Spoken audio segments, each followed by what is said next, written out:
السلام علیکم ورحمۃ اللہ وبرکاتہ۔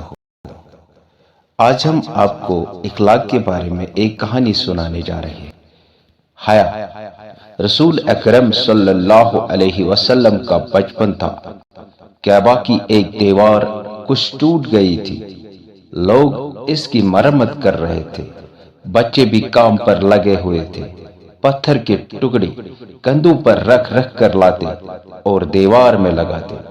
تھوڑی دیر میں جب کندھے دکھنے لگے تو بچوں نے اپنے اپنے تہبند کھول کر کندھوں پر رکھ لیے اور پتھر لوٹ کر لانے لگے۔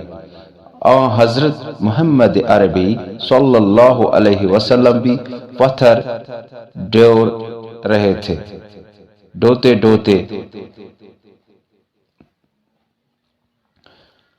حضرت محمد عربی صلی اللہ علیہ وسلم بھی پتھر ڈھو رہے تھے۔ ڈھوتے ڈھوتے کندھوں میں درد ہونے لگا۔ آپ صلی اللہ علیہ وسلم کے چچا موجود تھے۔ بھتیجے کی تکلیف دیکھ کر بولے، بیٹا تم بھی اپنا تہبند کھول کر رکھ لو تاکہ پتھر لادنے میں کندھے نہ دکھیں۔ چچا کے حکم کی تعمیل میں پیارے نبی صلی اللہ علیہ وسلم نے ایسا کرنا چاہا، مگر اس بے حیائی کی برداشت آپ صلی اللہ علیہ وسلم میں کب تھی؟ آپ صلی اللہ علیہ وسلم تو بچپن ہی سے بہت حیا والے تھے۔ سطر کھول کر برہنہ ہو جانا کیسے گوارا کر سکتے تھے؟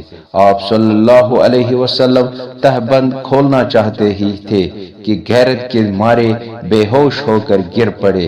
چچا نے جب یہ حال دیکھا تو برہنہ ہونے سے منع کر دیا۔